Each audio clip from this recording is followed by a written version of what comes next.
Introduction. Instagram presents a massive traffic opportunity for marketers. It is huge. How big is Instagram?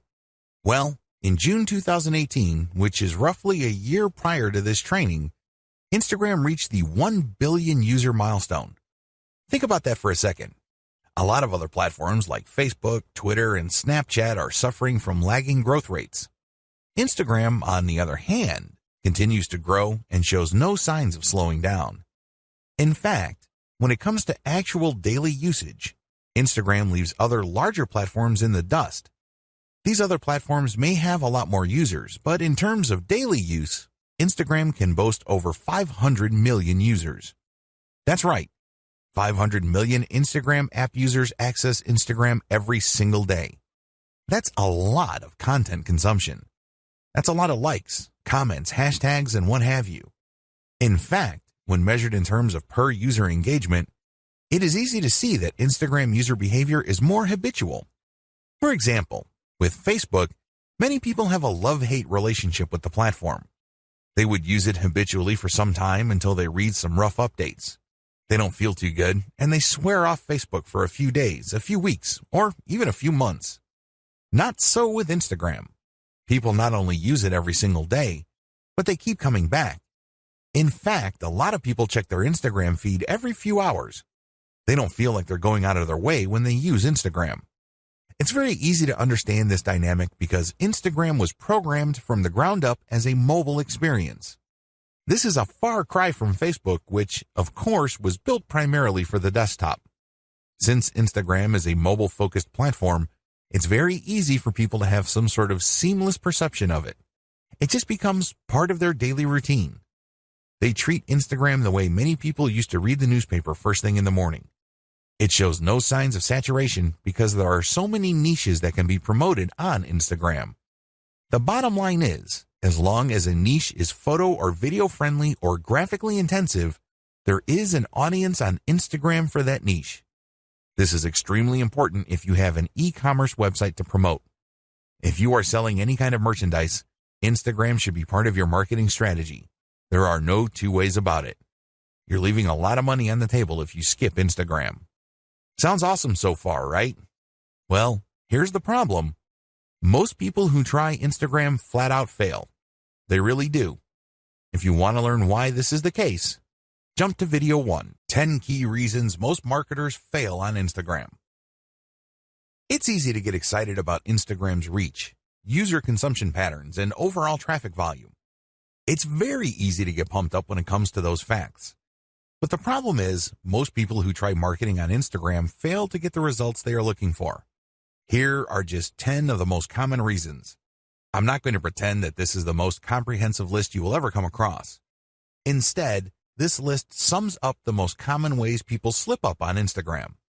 There are other ways, but chances are, if you don't know what you're doing, you have screwed up because of one of the following.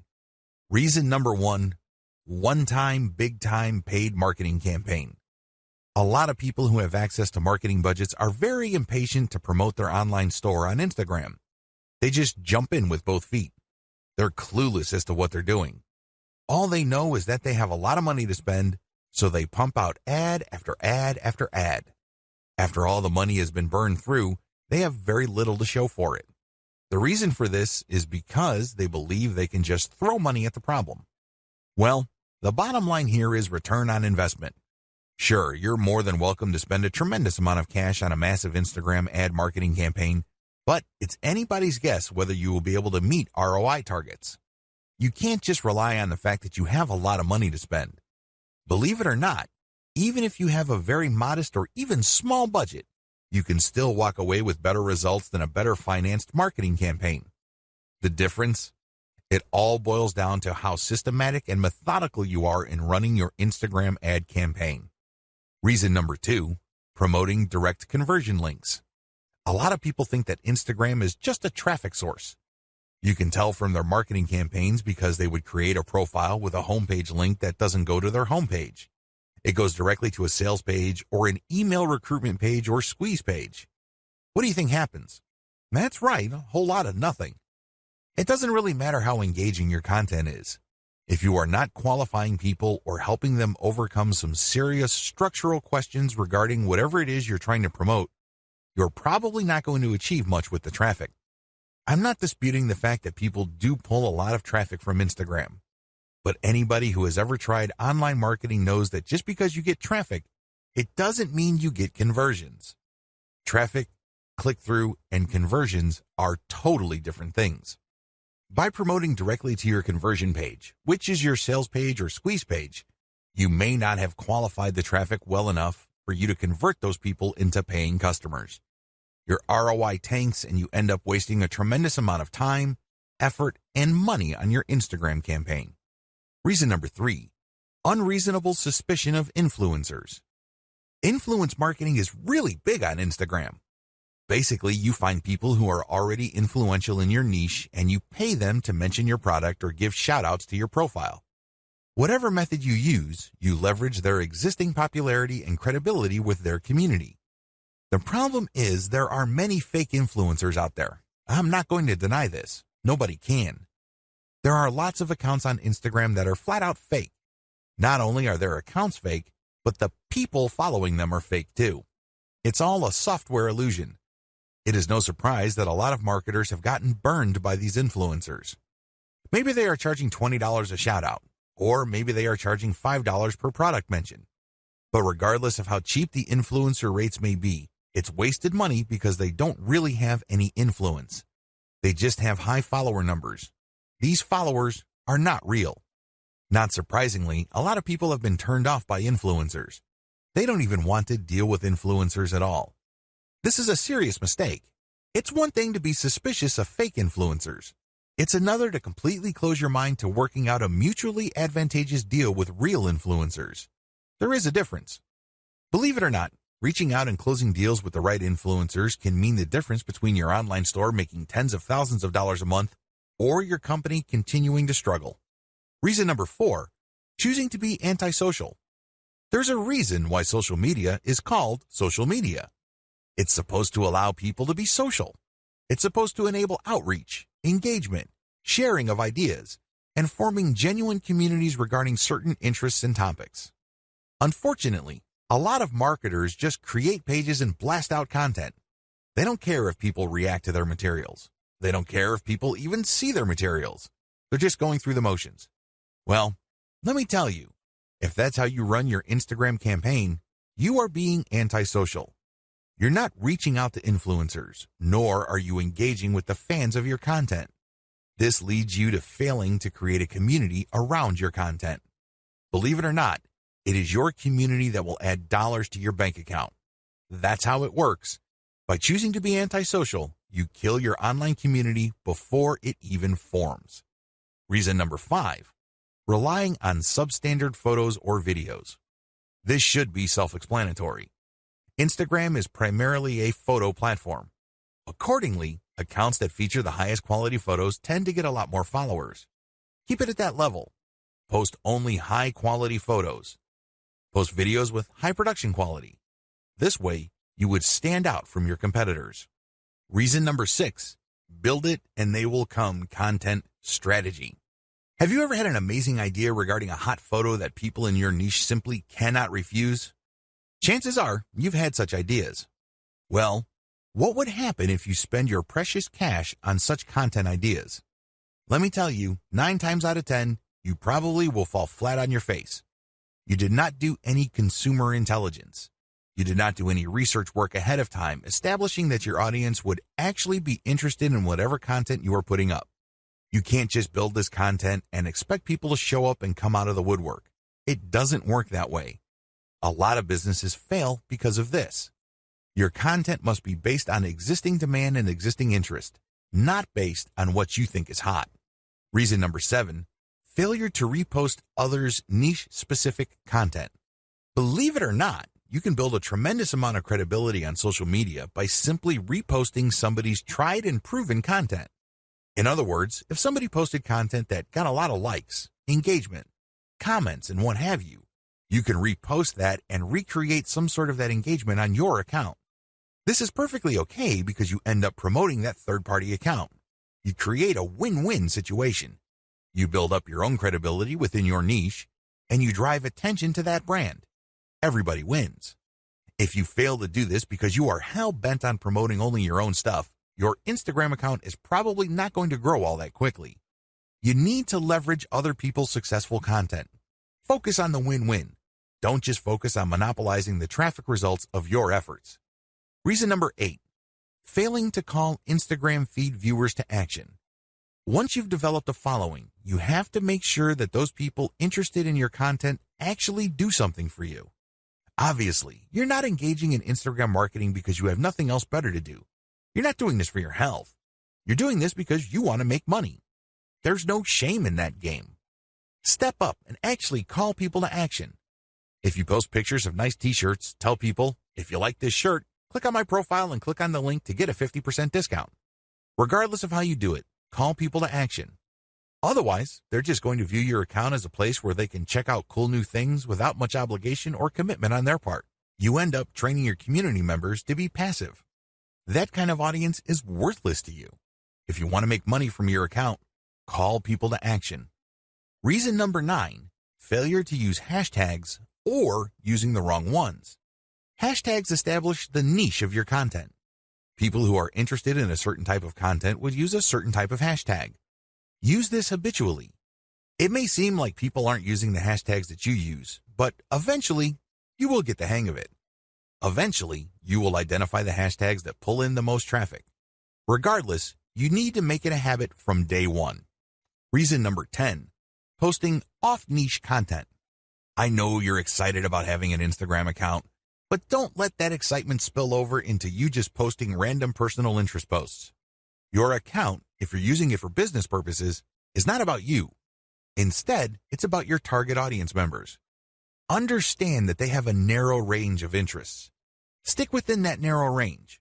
Otherwise, you won't be training your community to put money in your pockets because they will view your account as essentially entertainment. They won't find it credible as far as niche-specific products. They just think you're fun to follow, but you really don't have much pull with them because you post about everything. If you focus only on one thing and one thing alone, like, for example, luxury watches, you can bet that a lot of the people following you will think that you're some sort of expert, and they are more likely to give you the benefit of the doubt when you start calling them to action to buy stuff from you. That's how it works. Stick to your target niche. Focus on the big picture. Understand that you're doing this for a reason. You're not just doing this to screw around. Best practices. Adopt the following best practices to make sure you get the most bang for your buck from Instagram. Document your efforts. Make sure you write down what you're doing. This way you can have a written record. You can also conduct more experiments. You'd be surprised as to how many awesome ideas you come up with.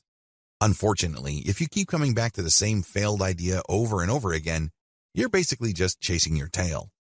Document your efforts so you can run experiments and then fail quickly.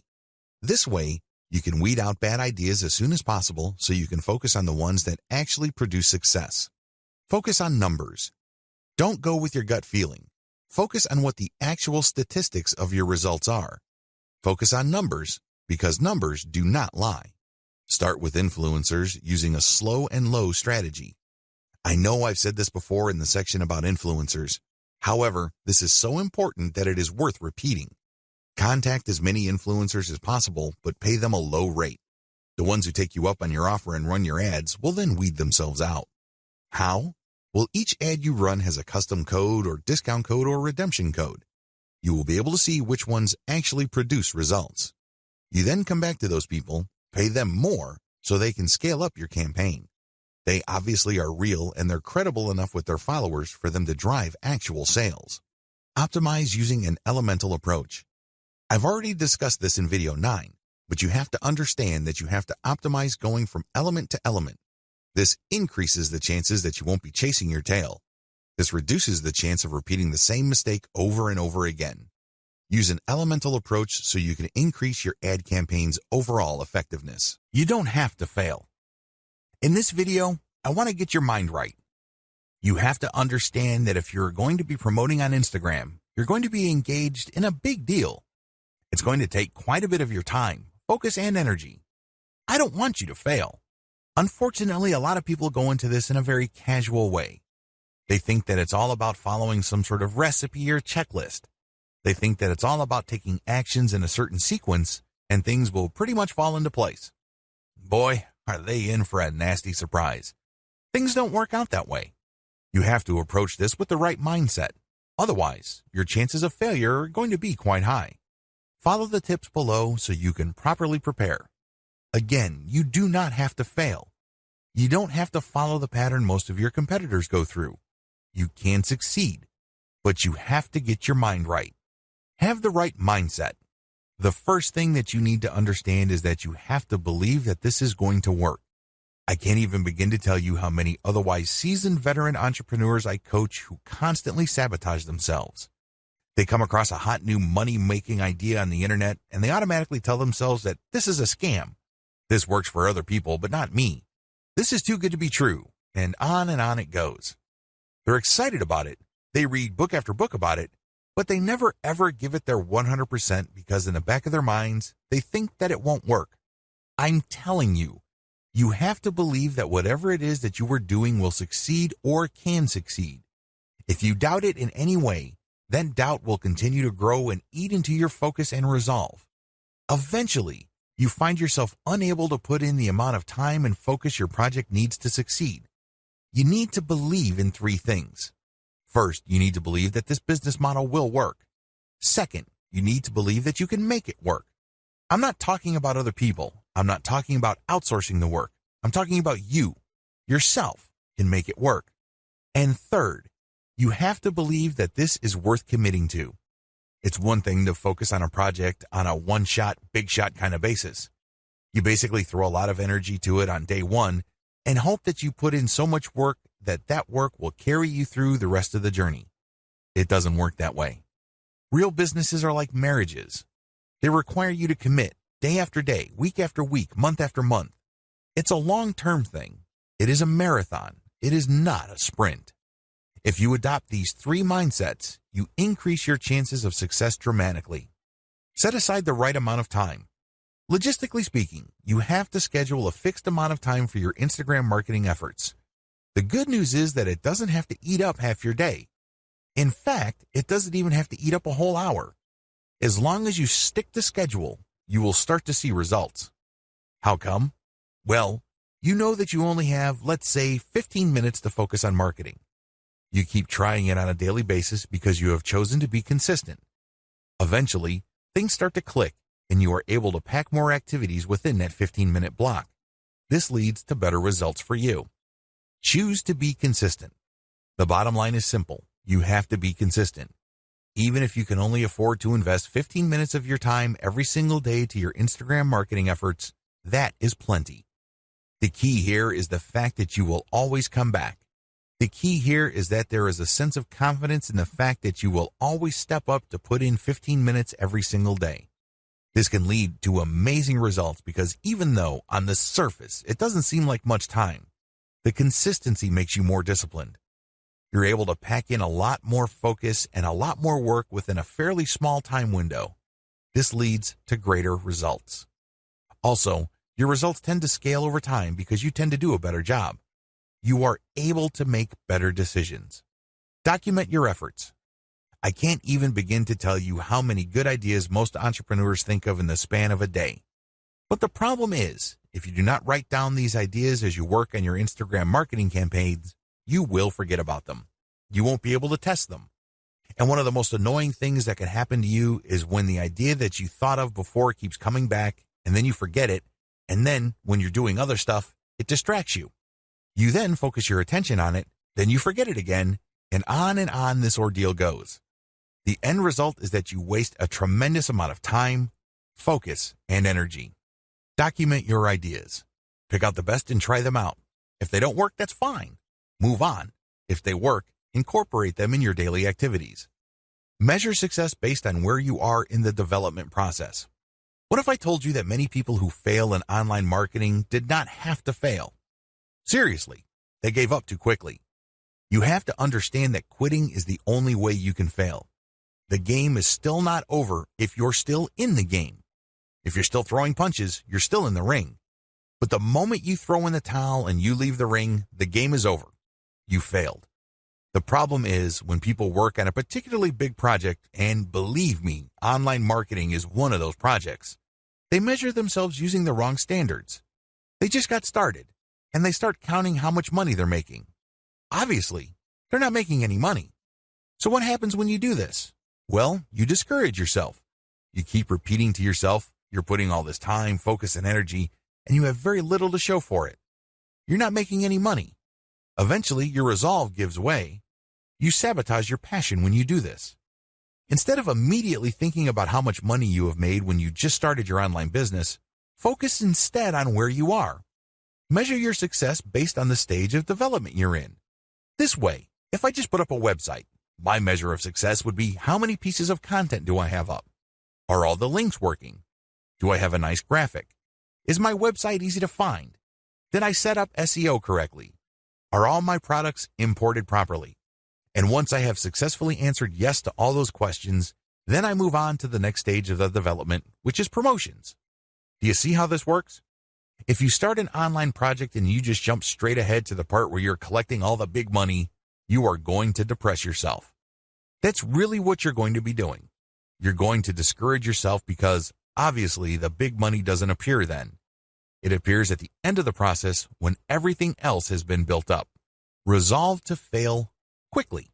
I know this sounds like a crazy piece of advice, but it is actually one of the most powerful pieces of money-making advice anybody can give you. Seriously. Why? Like I said earlier, in the span of a day, entrepreneurs come up with all sorts of crazy ideas on how to make more money with their business. A lot of these ideas, sadly, are half-baked. A lot of them make all sorts of faulty assumptions and they really are failures from the beginning. Now, instead of allowing yourself to get sucked in by all these ideas to the point where your focus and mental and emotional resources are drained, choose to explore the most powerful of them. Maybe if you have like 100 ideas in a week, pick 3 that you think have the highest chance of succeeding. Implement them in the next week. Put in all the right amount of time, focus, and energy. See if they actually work. If they don't, move on. Keep doing this until you find something that works and then scale it up. This is how you fail quickly. In this context, failure helps you because you keep throwing spaghetti at the wall. You keep experimenting until eventually you come up with something that works. When you find something that works, you scale it up, and this produces even more results. That's how you can turn quick failure into big-time success.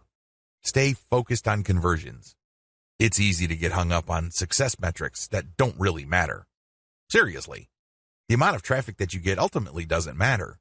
The amount of times people talk about your brand by itself ultimately doesn't matter. You know what matters? Money in your bank account. How do you get there? Sell more products. It doesn't get any simpler than that. That's the bottom line. This is why you have to focus on conversions. All your ad optimization, all your content marketing on Instagram, all your brand information, all of them must lead to conversions. Otherwise, you're doing something wrong. If you keep the ideas above in mind and you follow the tips that I've shared with you, you increase your likelihood of success. Again, you don't have to fail. You just have to have a game plan in front of you, and you have to choose to be consistent. This is a commitment. This is not something that you choose to do because it feels good. Step aside from your feelings and focus instead on your ability to commit. Instagram success is all about persona.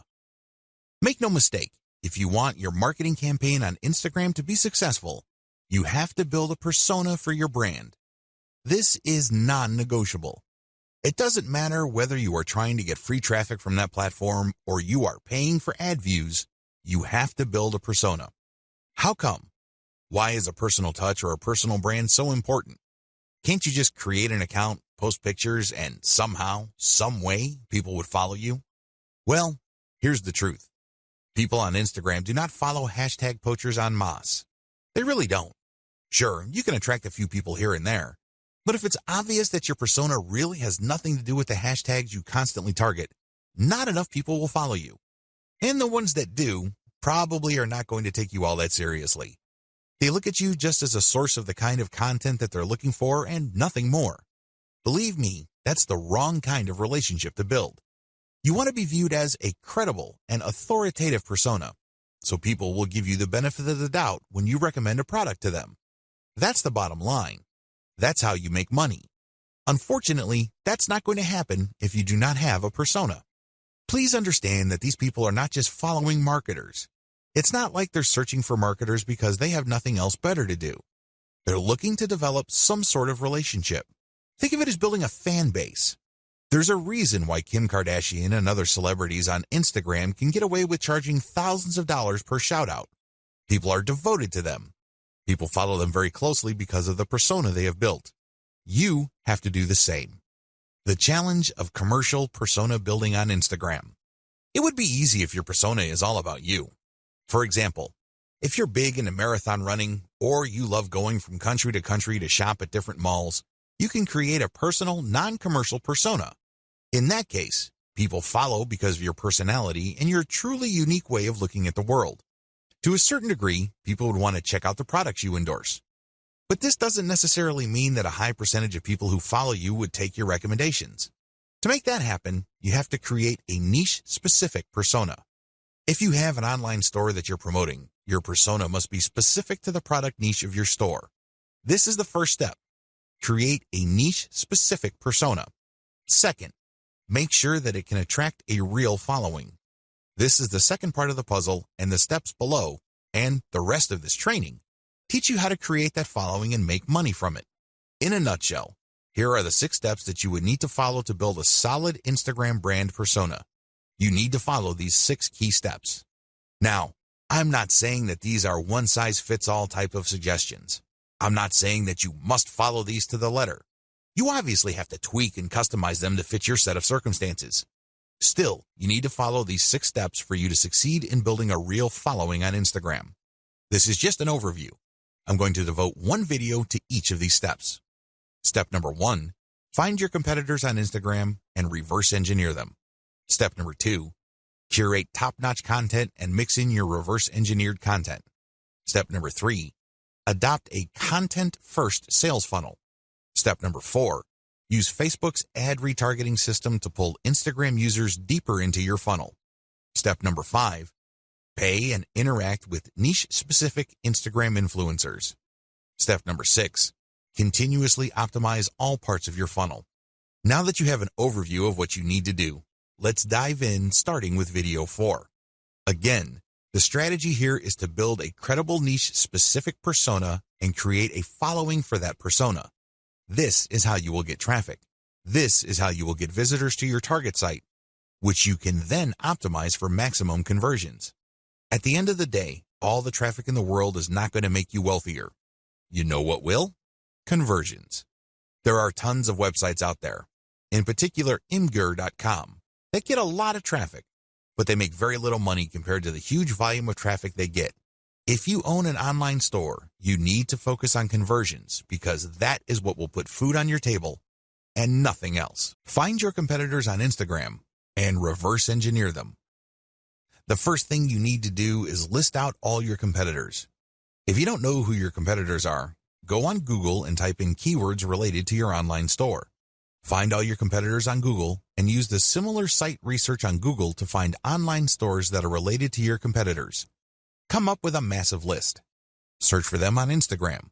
Once you have a great list of competitors, the next step is to look for them on Instagram. Do they have Instagram accounts? If they do, come up with a big list of competitors there as well. Study your competitors' Instagram accounts. Once you have a massive list of direct URLs on Instagram of your competitors, study them very closely. Take note of the quality of their Instagram profile. Pay attention to their content strategy. What kind of content do they keep publishing over and over again? I'm not saying that they're publishing the same exact content, but you can tell that they publish content using the same theme or topics. Take note of these. Most importantly, pay attention to the hashtags they're using. Reverse engineer your competitors' success. At this point, you should be aware that some of your competitors' content gets a lot more love from Instagram than others. This should be your top priority. Figure out which of their content gets the most traction. I am, of course, talking about the number of likes, comments, and other indicators of popularity. Forget about everything else. Once you have listed your competitors' most successful content, spend enough time figuring them out. What should you look for? Pay attention to the hashtags they use. Take note of the kinds of pictures or videos that are most popular. Also, pay attention to the description text for these items. Do you see any similarities? Can you connect the dots? Is there some bigger pattern emerging? After you have studied these elements, pay attention to the profile page of your competitor and also the text embedded in the pictures or the call to action mentioned in the videos. These relate to their sales funnel. Basically, they are mentioning discount codes so people viewing this content can get a discount. They're also promoting the profile page of their website. Look at their sales funnel strategy. How do they use their popular content to get traffic to their site? Next, how do they convert that traffic to their site into paying customers? Do they use discount codes? Do they just dump them directly to their sales page? Is there some sort of special promotion they are holding? Do they dump people into a squeeze page so people can sign up to a mailing list that will notify them of special sales? Be clear on the sales funnel strategy that is most common among your competitors. Please understand that they will not use this model if it doesn't work. The fact that you keep seeing this model in many different forms again and again pretty much tells you everything you need to know about that sales funnel. They wouldn't be promoting it if it didn't work. Learn to connect the dots. At this level, you need to write down extensive notes regarding the 3 key factors for your success. Your goal is to understand your competitors' content so you can beat them at their own game. You're going to copy their themes. These themes are content themes. These are the things that they talk about consistently, which get a lot of love from their followers. Next, you're going to copy their sales funnel. There's a reason why the vast majority of your competitors have adopted pretty much the same sales funnel. There's no need for you to be a hero. There's no need for you to come up with something completely new. You just need to identify what works and build something similar. You need to build something that will improve on what your competitors have done. Next, you're going to pay attention to their content because you're going to come up with something better so you get a competitive advantage. These are the 3 strands that you need to put together for you to come out ahead of the competition on Instagram. Otherwise, you're just going to be sharing the same general stuff that they are sharing, and this is not going to help you. Seriously. Why? Well, you're not building a distinctive persona. You're just playing the game to be just another face in the crowd. At the back of their minds, your target audience members are saying to themselves, well, I can get the exact content from this brand's competitors. Why am I here?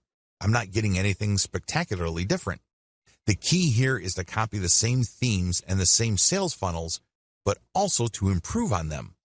In other words, you build on the strength, you leverage the strength of your competitors, but end up doing better than them because you address their weaknesses as well.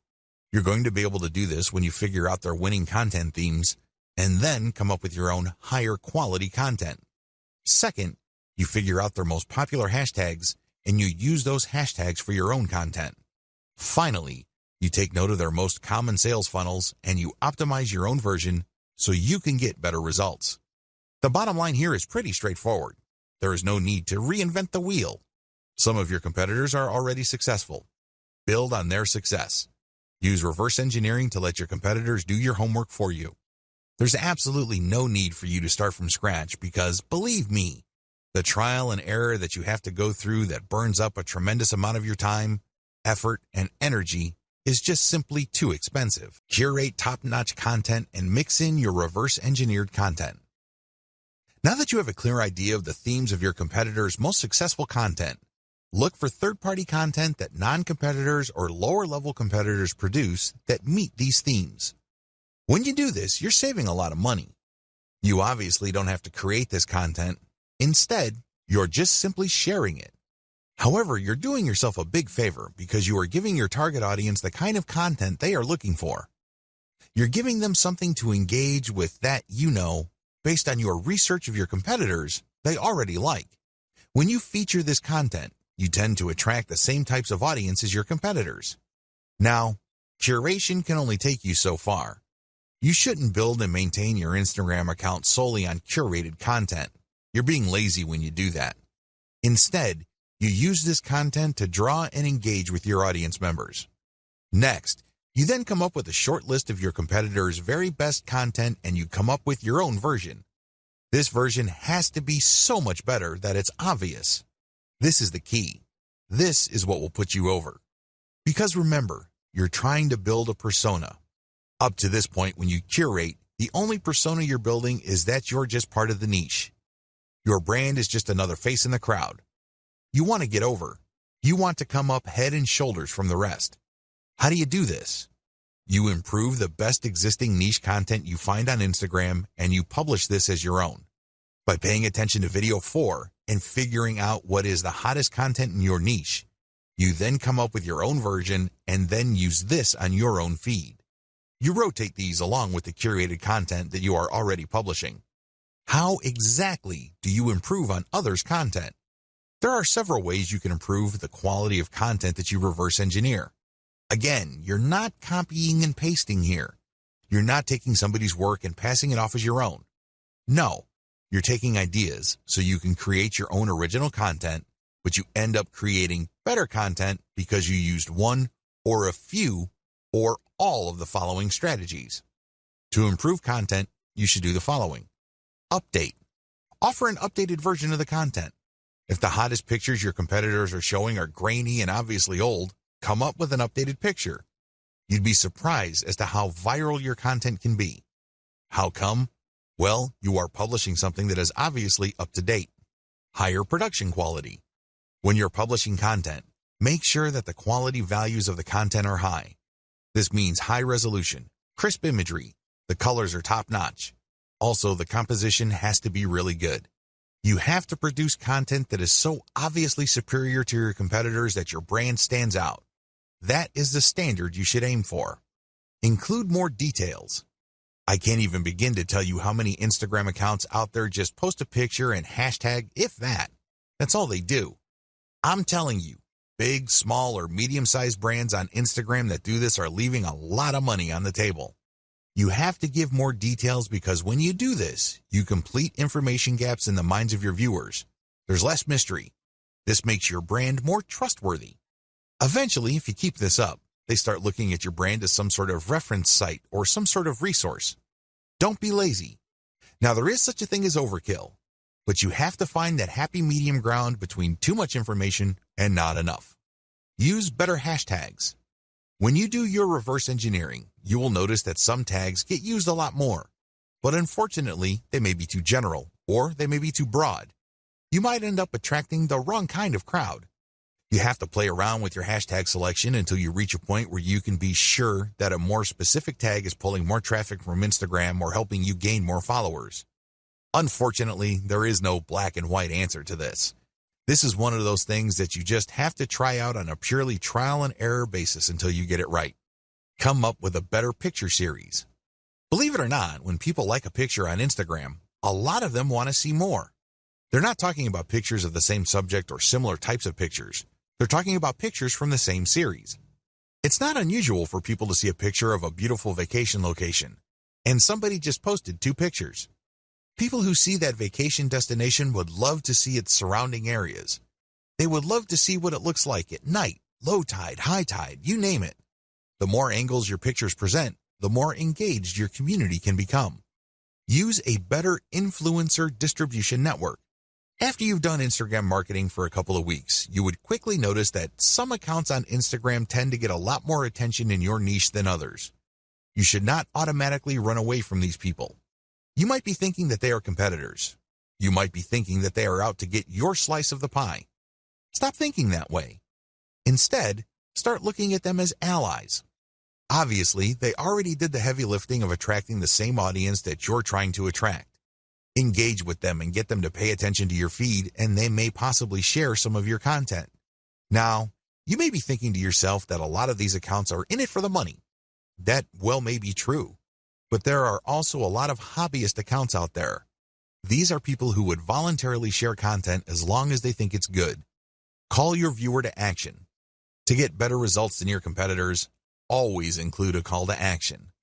With everything else being equal, if you have a competitor that just posts really gorgeous pictures and doesn't bother to call the viewer to action, you probably would get better results if you posted superior pictures with a call to action. Remember, the name of the game here is to figure out your competitor's strengths and build on them while at the same time taking advantage of their weaknesses. Profile link call to action must address content. Everything you do on Instagram must integrate with content. Like I mentioned earlier, if you're just going to get shout outs and you're just going to post a lot of stuff on Instagram to get people to click on your homepage link, you're leaving a lot of money on the table. You really are. Why? You want to qualify that traffic so that that traffic eventually converts into sales. How do you do that?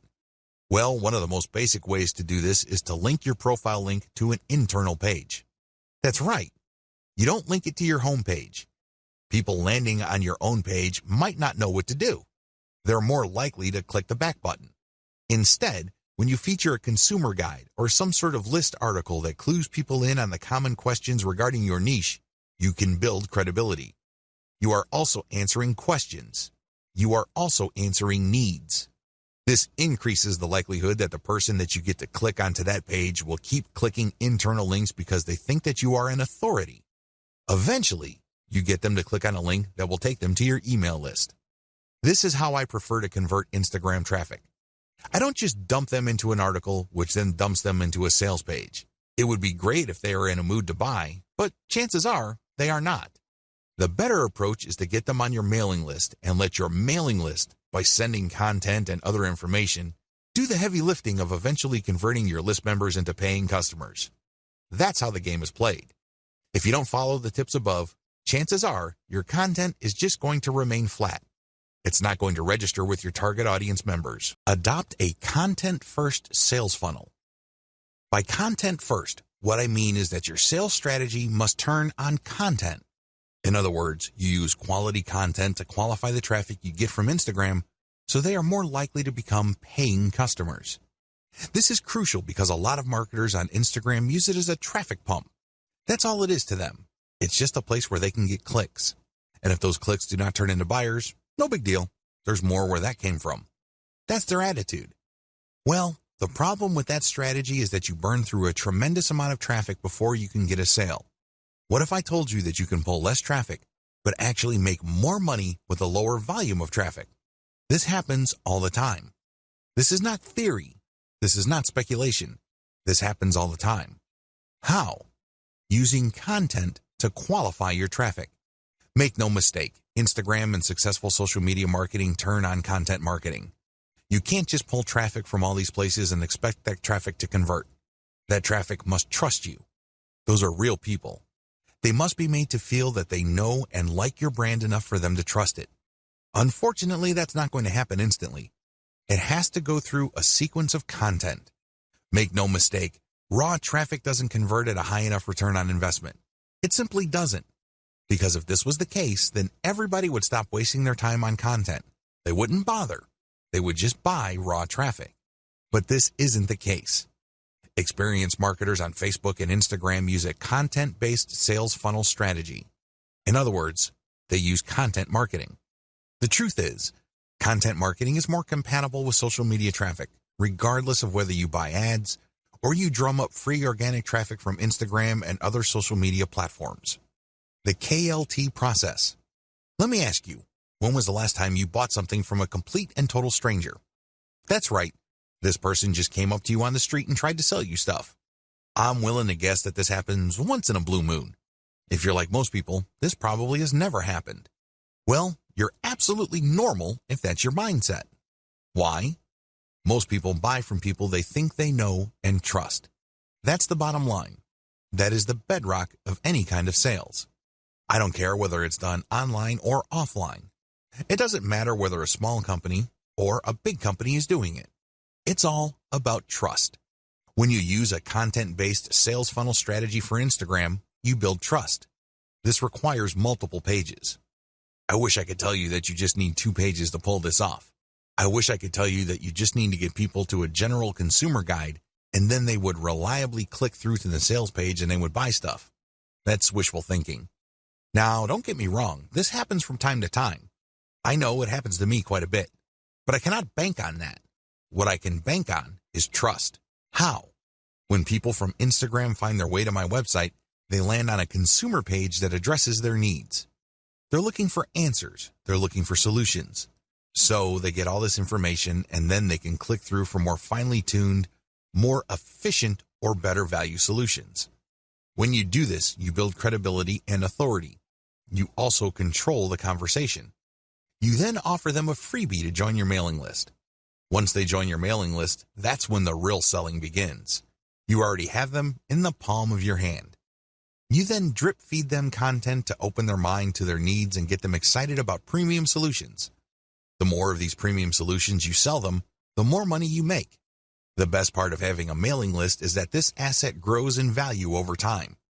When you send an update, you may not be able to convert them right then and there, but you get another chance to convert them when you send out another update. Fast forward this to many months or even years, and you can see why every single person on your list can potentially turn into dollars later on. None of this is possible without the KLT process. You have to walk the visitor to the point where they trust you. Working a multi-page strategy. Once you pull traffic from Instagram to a page on your site, you have to have links in that initial content that would take them to a page that would further build their trust. For example, if people are just looking for basic information, the first page they would land on let them know of certain options out there. Once they are excited about a particular option, they can click another link that would take them to a page that talks about a specific type of option, which they obviously already like. This page then gives enough details that they build trust. At this point, you can then recruit them to your squeeze page and let your mailing list do the selling. You can also give them the answer in the form of a freebie in exchange for them signing up for your email list. Whatever the case may be, you walk the visitor through the trust stage. This can be very quick with some people, others require a longer time span. Whatever the case may be, when you have a mailing list at the end of the sales funnel, you have greater control over your messaging. You also control the pace of the messaging. This higher level of control translates to greater conversion control later on. Use Facebook's ad retargeting system to pull Instagram users deeper into your funnel. This is my secret weapon when it comes to Instagram. Make no mistake, if you followed all the steps above and you used a multi-page strategy to build up your mailing list, you will achieve some level of success. However, if you want to turbocharge your results, you need to deploy Facebook's ad retargeting system. How does ad retargeting work? When you retarget ads using Facebook, you first install Facebook's Pixel on your website. You then go about promoting on Facebook and Instagram. And when people find themselves on your site after clicking on a profile link, the Pixel keeps track of where they landed. Now that the system knows which Instagram or Facebook users ended up on your site, you can take out a retargeting ad. This ad can promote a deeper page, or it can promote your mailing list directly. Whatever the case may be, when people who have visited your site go back to Facebook or Instagram, they start seeing your ads. This is like shooting fish in a barrel. You're essentially reminding them to come back. When they click, they can go to a deeper page so you can build more credibility, or you can even direct them to buy a product.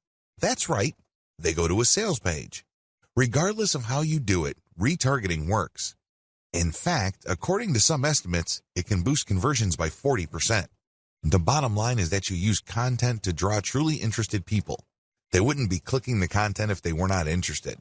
But you have to set up your retargeting in such a way that only people who go past the initial page of your website are retargeted. For example, you run a free Instagram marketing campaign. You post reverse-engineered content on your account to build up a following.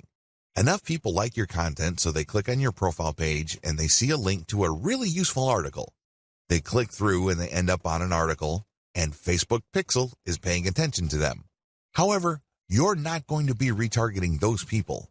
That's still too shallow. When they click through because they liked your particular solution and they want to know more about that solution, they end up on a solutions page. This may be a sales page, or this can also be another consumer guide page. Whatever the case may be, they have gotten deeper into the guts of your website. These are the people you should retarget because these are the people who have demonstrated real interest. People who are just curiosity seekers would just end up on a shallow page. They would begin there and they would end there. People who are really looking for a solution would click page after page on your website. Those are the people who are more likely to convert. Pay and interact with niche-specific Instagram influencers. Please understand that persona is the name of the game in Instagram. People follow personas. They're not following just because somebody has nice pictures. Most people can do that. Most people can manage to post nice pictures every once in a while.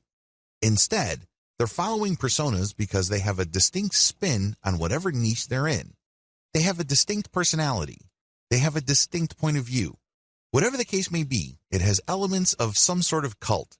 By cult, I'm not using that phrase in a negative way. Instead, people are looking for just a specialized knowledge from people who specialize in that type of information. There's a little bit of a cult dynamic going on here. When you have that kind of relationship with your following, they are more likely to give you the benefit of the doubt. They're more likely to click on the profile links of people you're giving a shout out to. That's real influence. And that's how a lot of products are sold on Instagram.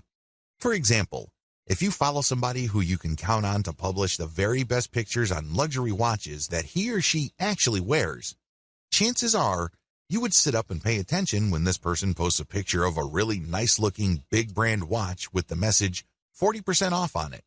That would get your attention. You would then click on the link of the account that the person is shouting out to, or you can even type in the domain name or URL they mention and type in your discount code. That's how influence works. It's all about this cult of personality. Beware of fake influencers. Unfortunately, when word came out that online stores were paying good money to Instagram influencers for product placements and shoutouts, a lot of shady marketers started building fake accounts. Just how fake are these accounts? Well, first of all, they target certain niches. Next, they draw followers. The problem here is that the account itself is fake and the followers are fake. This is a serious problem because if you paid the person behind these accounts real money to post shoutouts, your shoutouts are going to fall on deaf ears. Nobody's going to pay attention. Why? Most of their followers are fake. They're driven by software. They don't exist. They definitely don't have credit cards. Do you see how much of a headache this could be? It is no surprise that a lot of big global brands are now stepping away from Instagram influencers because they're getting tired of being faked out. Real influence means real engagement. So how do you make sure that you pay and interact only with real niche-specific Instagram influencers? Well, it's actually not all that hard. You only need to look at the public statistics of these accounts. You can see the amount of engagement their content gets. You can also see how many followers they have. You need to measure the total amount of engagement they get by dividing that number by the number of followers they have. Look for a ratio. This is how you would know if there is enough engagement with that account. This is a way of seeing who's fake and who's not. You can also look at the content that they post. If they keep posting the same stuff over and over again, that might be a red flag. Also, look at the comments. Is there actual care taken in sharing? The 4 key signs of fake influence. So how do you know that you're dealing with a real influencer? After all, real influence means actual conversions. There are 4 telltale signs of fake Instagram influence. Sign number 1, equal following and follower ratio. If you notice that an account follows a lot of other accounts while enjoying a large following, this should be a red flag. Chances are they just followed a lot of accounts, so these other accounts would follow them back. Those people may be real, but they're not interested in what this account is posting because they're just following back out of courtesy. That's fake influence. Sign number 2, low engagement ratio. If you notice that this account posts a lot of content, but the engagement ratio is low, this is a red flag. If your account has real followers, there should be a certain level of engagement. It's not like all your posts are going to suck. If you notice that this account doesn't really get that much engagement, that should be a red flag. Sign number 3, they obviously ask for money. If it's obvious from the profile description of the niche-specific account you're trying to buy shoutouts from that they take payments, you might want to pay attention. Look at how they describe themselves. If they make a big deal out of the fact that they're selling shoutouts or they want you to get in touch with them so you can take out an ad, be very suspicious. The very best influencers on Instagram are those who are hobbyists. These are people who are just very passionate about a particular topic. They don't really care about getting paid. They just eat, sleep, and live the topic. Maybe it's travel. Maybe it's women's fashion. Maybe it's luxury watches. Maybe it's sports cars. Whatever the case may be, they are hobbyists. They are passionate about that topic, so they post picture after picture of that topic. Those are the people you should gun for. Be very suspicious of people who are all about the dollars because there's a strong chance that they put up their account just so they can get shout-out and other influencer ad revenue. I'm not saying that this should completely disqualify them, but there's a higher incentive for them to fake stuff because there's money on the line. Sign number 4, no niche specialization. If it turns out that this influencer account tends to rotate among different niches, this should be a red flag to you. What this person is doing is that he or she is trying to get the attention of advertisers from different product niches that they know advertisers normally target. This person doesn't really have a focus. Even in the off chance that this account is real, I can bet you that the traffic that this person gets is probably close to worthless. Start with a slow and low buy. The first thing that you need to do is to get a massive list of influencers out there and then contact them. Now, I'm assuming that you have filtered out fake accounts. Contact them. The name of the game here is volume. Try to get as many different influencers as you can and contact them. Ask them, can I buy for $5? Or whatever low rate you can come up with. The name of the game here is to get as many shout-outs and picture ad placements for as little money as possible. The next step is to track these campaigns and see which, if any, of those influencers can deliver real results. You should be able to come up with a top 3. If you, for example, have 100 influencers running your ads and doing shout-outs, you should be able to identify the top 3 in terms of conversions. You own your online store, so you know whether you sold or not. You know whether you moved a product or not. You should also use specialized discount codes so you can track who is actually selling. Pick the top 3 and pay them more for exposure. This is how you maximize your results. So, you start out low and slow, and then you scale up the campaigns that actually produce the desired result. Continuously optimize all parts of your funnel. Up to this point, you already know how to build a following on Instagram. You also already know how to create content that would not only build up your following, but can also draw attention to your profile page. Your profile page, of course, is where your target link is. When people click your target link, they go outside of Instagram and they go to a page you specify. This is the page where the action takes place. This page can be a consumer guide which qualifies your traffic. People can then click through to a page that's deeper inside your website. Ultimately, they can click on a link to go to the squeeze page for your mailing list. This is the page that recruits people to join your mailing list. You can also promote a sales page using these internal pages. There are just so many ways you can go with this. But regardless of how you plan to convert free or paid traffic on Instagram into paying customers, you need to optimize all parts of this funnel. The funnel starts with your content on Instagram. It gets narrower when people click through to your profile page. From there, it goes to a page on your website. From there, it can either go to an internal page or to a sales page or a squeeze page. Whatever the case may be, you need a very broad top for your funnel, and each smaller part of your funnel needs to be as broad as possible. Why? The more people you have coming in, the higher the total number of people you can convert if you set up your funnel right. And here comes the bad news. It's one thing to say that you're going to have to optimize all parts of your sales funnel. It's another to actually succeed doing them. You see, the biggest challenge here is random optimization. When people get the idea that they need to optimize their sales funnel, they basically would come up with a completely new funnel. They would come up with completely new ads. They would mix and match. And sometimes they succeed, but most of the time, they don't really come up with much of an improvement. Why? They're doing it in a random way. Make no mistake, random optimization is usually a waste of time. It really is. Even on the off chance that you were able to make certain random changes and all of a sudden your funnel converts at a higher rate, you're still in the dark. Why? You don't know which part of your funnel accounts for the improvement. And even if you are able to see which parts account for the difference, you don't know which segment of that part improved your results. Do you see how this works? Do you see why this is so confusing and so frustrating? Use elemental optimization. Thankfully, there is a better way to do optimization. You can use elemental optimization. Instead of just taking random guesses as to what would turbocharge the results of your sales funnel, you break up each part of the sales funnel process into elements and you make changes on an element-to-element basis. This way, you will only move on to the next element once you have improved the results of the previous element to a certain degree.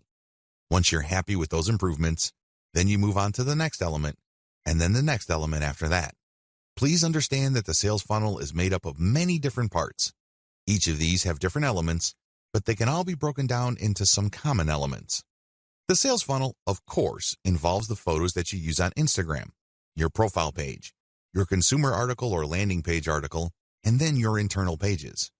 Each of these have to be optimized, and each of these have separate elements within them. For this video, I'm just going to focus on the elements that can be found on Instagram.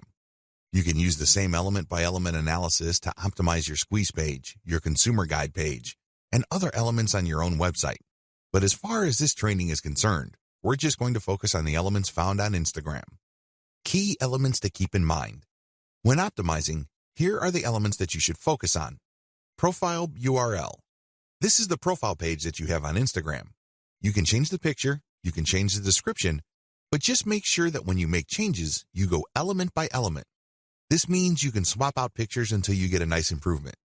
Once the improvement is sustainable, you then change the text. See if it improves your click-through rate.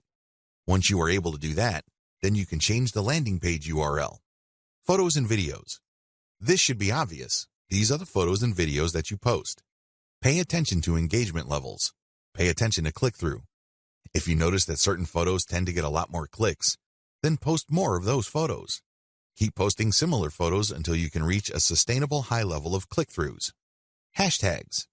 Keep switching around hashtags to see if there is any marked improvement in your click-through and your conversions. After you've reversed engineered your competitors, you should have a starting point. But don't end there. Keep playing around with the hashtags, customize the hashtags, and research related hashtags to see if you can get better results. Description. This is the text that you post along with your photos or videos. Post the same picture but play around with different descriptions. See if these different calls to action lead to greater click-throughs and eventually greater conversions. Posting time. If you're using software to post on Instagram, take note of when your content is posted. Pay attention to when most of your engagement takes place. Try to line up your posting time with engagement levels to optimize the effectiveness of your content. What to look for. When optimizing, you should look for the following. These indicate success. Look for increased click-through rate, increased dwell time, deeper clicks inside your website, and better conversion rates. Of course, we all know that at the end of the day, conversion is what matters the most. In fact, it's the only thing that matters. How come?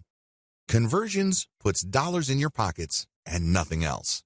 However, to get there, you have to increase click-through rates. You also have to see if the page that you are presenting to people you draw from Instagram holds their attention for a longer time. You can keep optimizing that page to maximize dwell time. Also, pay attention to your initial content on your own website to see if you can optimize it so you can get deeper clicks. The more internal pages, the more the person views, the more interested that person is in whatever it is you have to offer. Ultimately, if you take care of these in an element-by-element basis, you can increase conversion rates. Conclusion. Instagram is a traffic goldmine. It really is. There's really no other way to describe it.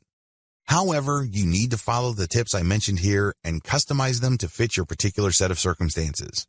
If you were to do that, you can turbocharge your results with Instagram. The best part? You don't have to pay all that much money to get a lot of results.